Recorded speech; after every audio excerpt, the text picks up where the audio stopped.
The royal dining room was all set for what was supposed to be a nice family dinner. But one ridiculous demand turned the whole thing into a power struggle. Camilla didn't just ask to change seats, she straight up demanded to sit in the exact chair reserved for the late Queen Elizabeth. Before the first guest even walked in, Princess Anne dropped a total bombshell on the staff. The dinner was off.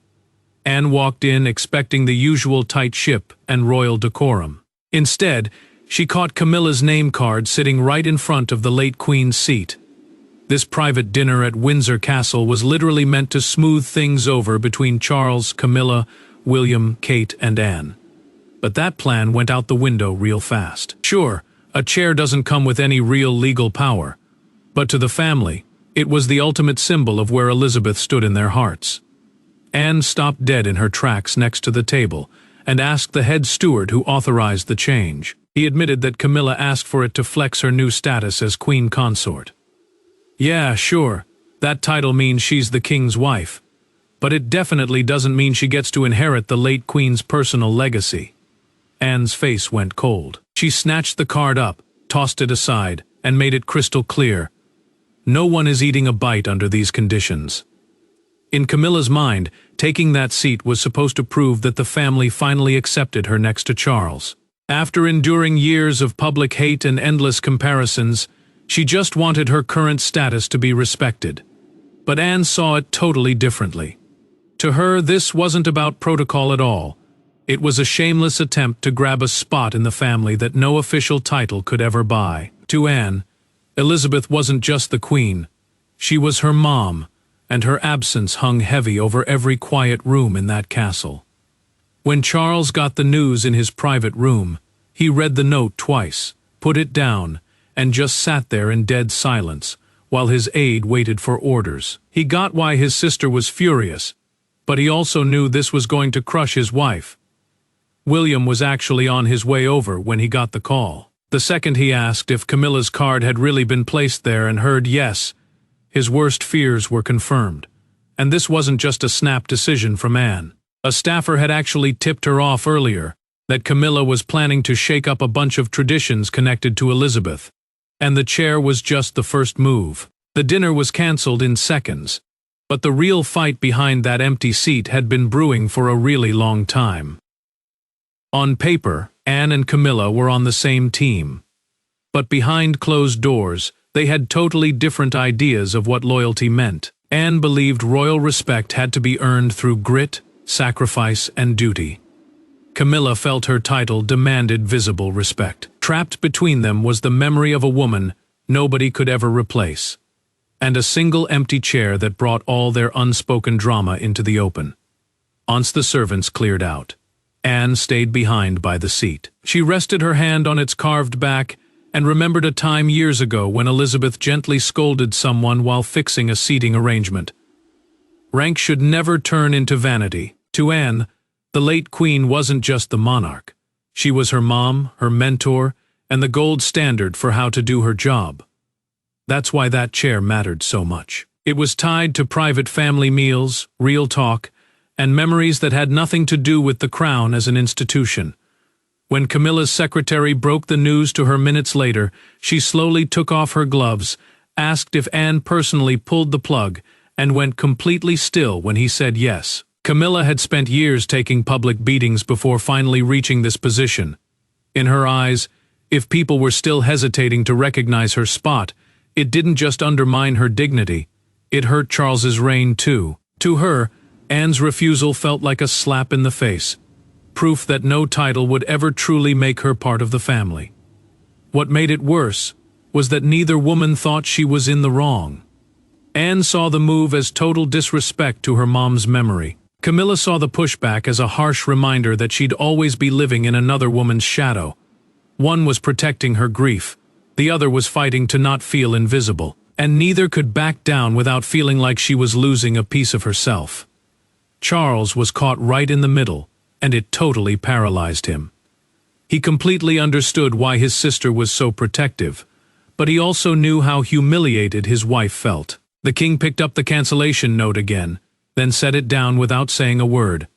Standing up for Camilla meant stomping on Anne's grief, but taking Anne's side meant confirming his wife's worst nightmare. William had actually warned against moving that name card in a private conversation with a senior palace official.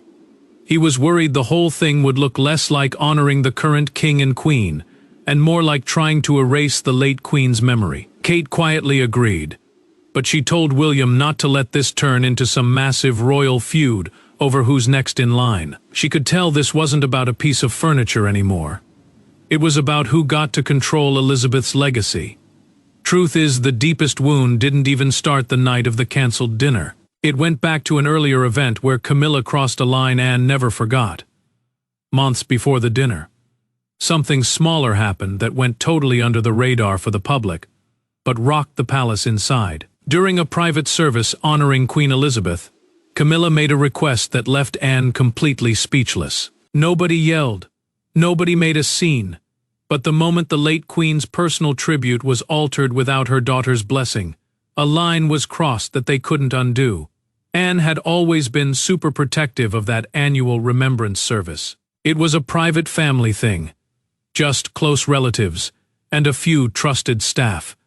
It had zero official or public purpose, and that's precisely why it meant so much. This wasn't the crown honoring a sovereign. It was a daughter remembering her mom. Anne had personally arranged the handwritten prayer card on the central lectern, the stand where people read from, along with a wreath of flowers straight from Balmoral. Those details were sacred because Elizabeth picked the words herself and loved Balmoral so much. To Anne, changing them without asking felt like turning personal family grief into cold palace politics. Camilla made the call right before the service started. She had an aide swap out Elizabeth's prayer card for a new message, representing the current king and queen. Camilla felt the monarchy couldn't keep treating the previous reign as the center of every family ritual. She wanted the household to get with the times. Charles was king now, and she was right beside him. When Anne walked in and saw her mom's card pushed onto a side table, she picked it up, turned to Camilla, and asked why Elizabeth's words had been moved. Her voice was calm, but the pain behind it was real. She had spent decades doing her job without complaining. But this wasn't about duty.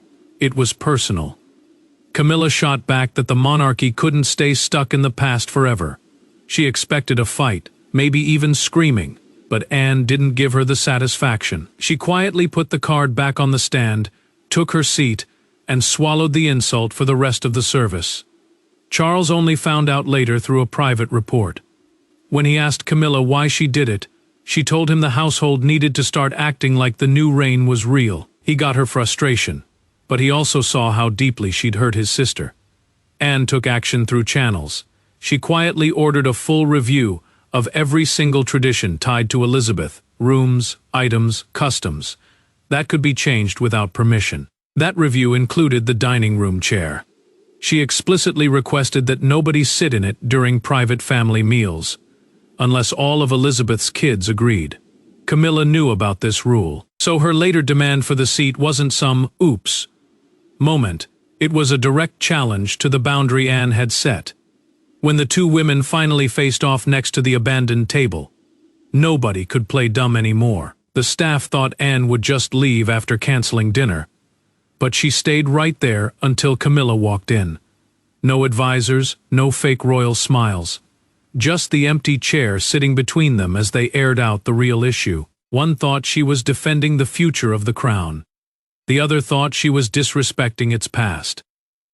Camilla walked in, dismissed the remaining staff, and shut the door. She asked Anne if humiliating the queen was really necessary, pulling rank as the queen consort. Anne immediately shot down the word humiliation. She said dinner was off because Camilla tried to claim something the family never offered her. Camilla put both hands on the back of Elizabeth's chair and insisted she wasn't trying to steal a memory. She was just taking the seat that belongs to the reigning queen. Anne stepped closer and told her that titles determine protocol, but they don't buy you a mother's place in her own family. For the first time all night, Anne's composure broke and her grief showed. Camilla didn't back down. She pointed out that she'd spent decades waiting in the wings, taking public hate, and holding Charles together behind the scenes. She stood by him when the whole world was judging them, And after all that, she was still being told she wasn't worthy of a seat at the table. It wasn't about furniture anymore. It was about every single time she was treated like a tolerated guest instead of family. Anne listened, then pointed to the seat Camilla was originally supposed to sit in. She said endurance doesn't give you ownership over another woman's history, and that real dignity would have been accepting her assigned seat without trying to turn a family dinner into a power play. That hit Camilla hard. It painted her need for acceptance as greed. Then the worst part came out. A senior officer's report revealed Camilla had actually planned an official family photo after dinner, with her sitting in Elizabeth's old chair. One picture, and a whole new hierarchy would be set without a word spoken. Suddenly, Anne saw exactly why Camilla wanted that seat. Charles finally walked in after the worst of the shouting match was over. He found his sister standing off to the side, his wife clutching the chair, and an untouched table laying bare a rift he couldn't ignore anymore.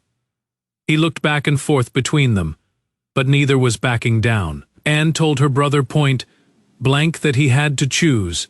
Does the crown protect family memories from power, or does it let power rewrite memory? The king was caught in the middle, but he wasn't the only one making calls anymore. Annie had the guts to cancel dinner, but that alone couldn't protect her from the fallout. Camilla was queen, Charles was king, and palace staff knew a public feud could wreck the monarchy's image.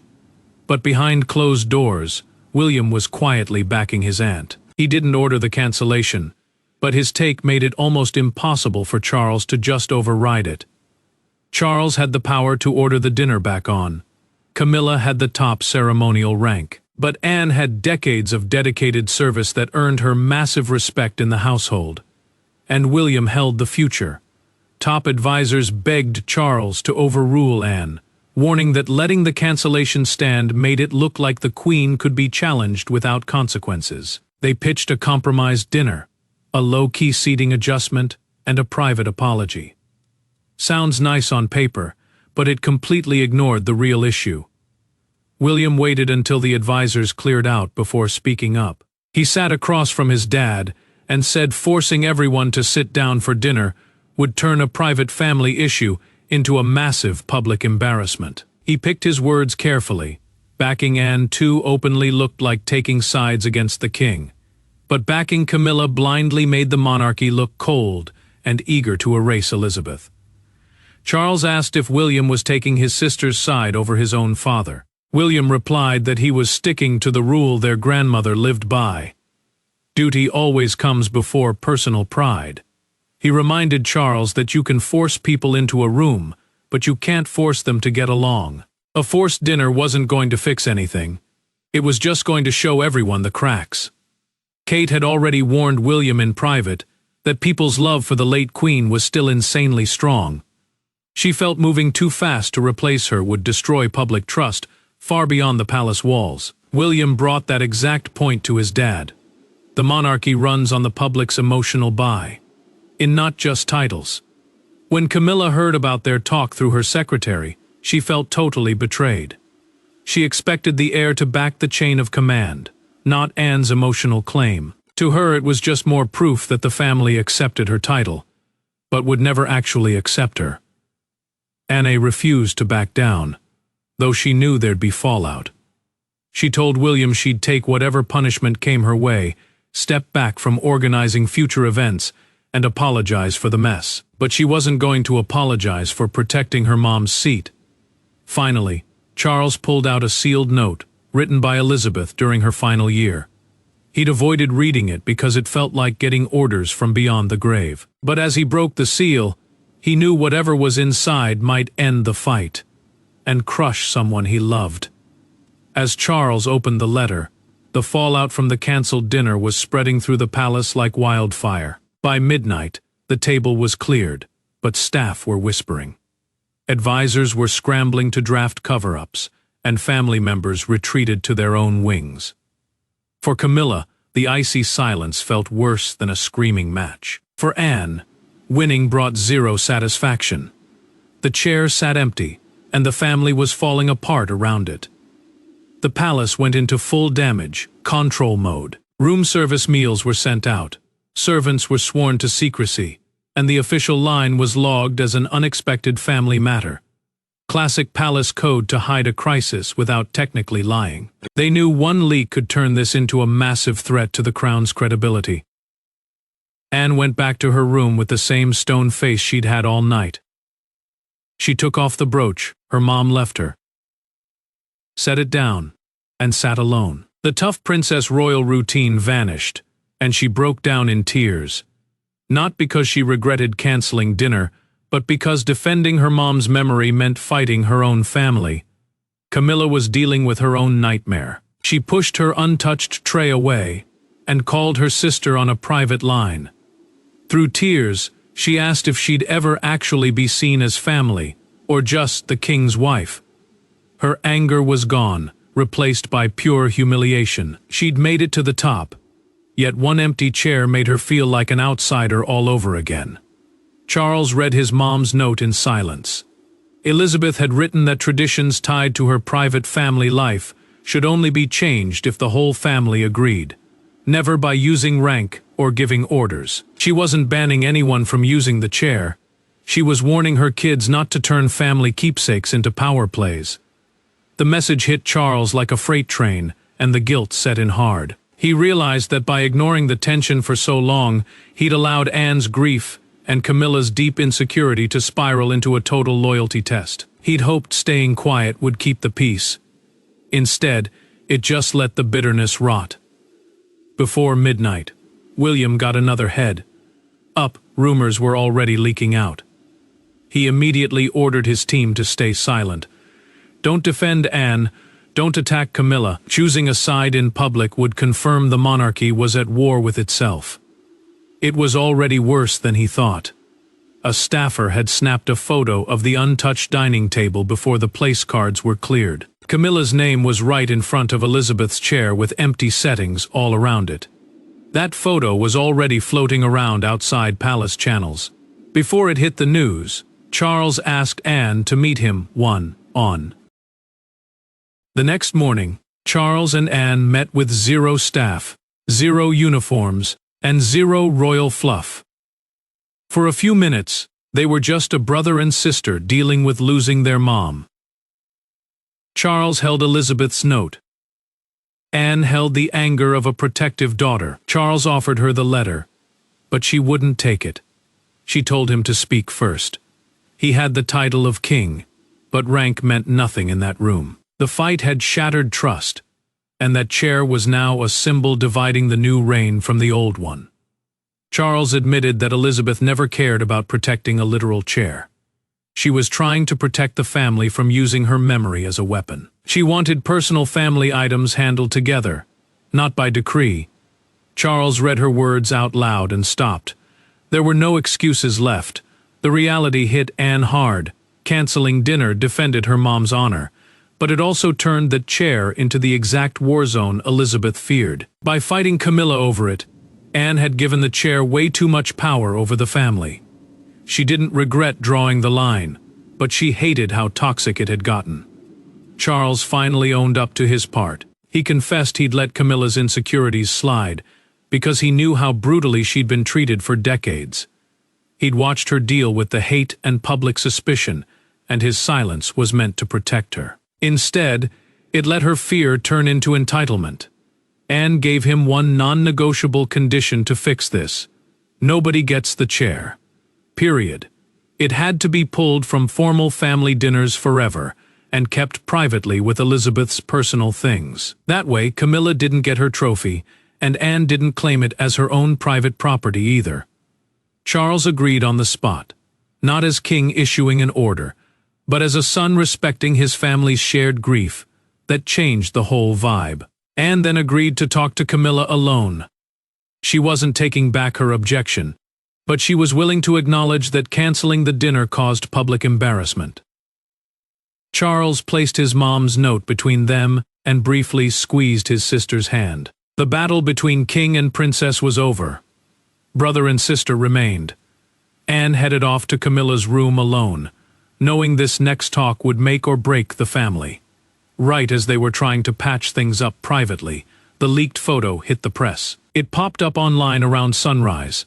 No faces, just a clear shot of the set table, totally abandoned, with Camilla's name card sitting right in front of the late Queen's chair. In seconds, a private family fight over grief and respect turned into a full-blown national scandal. A major London paper splashed the photo across the front page with the headline, "The seat that ended dinner." There was no sweeping it under the rug now. By noon, crowds were gathering outside Windsor Castle. People were dropping off flowers and notes thanking Anne for sticking up for her mom's memory, while others warned that honoring Elizabeth shouldn't mean hating the new queen. Exactly what William feared was happening. The public was picking sides. Morning television shows went crazy with it. Presenters debated whether the cancellation was an insult to the new king and queen, or if Camilla was out of line for trying to take a seat she hadn't earned. Anne watched a few minutes of the news and shut it off. She told an aide that public applause didn't turn a painful family failure into a win. She'd held her ground, but she had zero interest in seeing her mom's legacy used to tear Camilla down. Camilla read the papers alone in her room. The initial anger faded into sheer embarrassment. The picture made her look cold and hungry, hiding all the pain and insecurity she actually felt. She finally realized that trying to claim that chair to feel included just made her look like she was trying to erase the past. The palace released a super short statement, confirming the dinner was cancelled, while cleverly avoiding any details about the seating drama. It kept them from lying while starving the media of fresh drama. But silence wasn't going to fix the family. William pushed both women to meet face before things got worse. He warned them that Elizabeth's memory couldn't be used as a weapon against Camilla, and royal rank couldn't be used to stomp on Anne's grief. Anne walked into Camilla's room with no staff around. She apologized for the public humiliation caused by canceling the meal. Camilla, in a private moment later noted by a courtier, admitted that demanding the seat was a desperate attempt to force acceptance instead of earning it. They agreed. The chair was gone for good. The public saw a petty fight over a seat, but the family's final call proved that Elizabeth's real legacy couldn't be claimed by sitting in a chair. A week later, the royals gathered in that same dining room. The table was set, but the controversial chair was nowhere to be found. Nobody won it. Nobody claimed it. Its absence said everything. Anne had protected her mom, Camilla had faced reality, and Charles had finally stopped hiding from the problem. Anne walked in first and paused where her mom's chair used to be. The seat had been moved to a private royal collection, preserved for its personal family value, never to be sat on again during family meals. Removing it took the prize off the table entirely. Camilla walked in a moment later and went straight to her original assigned seat. No fuss, no drama. Before sitting down, she quietly told Anne she never wanted to replace Elizabeth. She just wanted to stop feeling like a ghost in a family she'd served for years. Anne listened without sugarcoating things. She told her that respect and acceptance aren't things you can demand with a chair, a photo, or a title. Then, Anne reached out and pulled Camilla's chair out for her. It was a gesture of respect, without giving up her ground, acknowledging the current queen while keeping her mom's personal spot sacred. Charles watched it happen and breathed a sigh of relief. His wife was recognized without stepping on his mother's memory, and his sister defended their mom without shutting Camilla out forever. He'd spent days thinking one woman had to lose for the other to win. Now he saw they could set boundaries without destroying each other.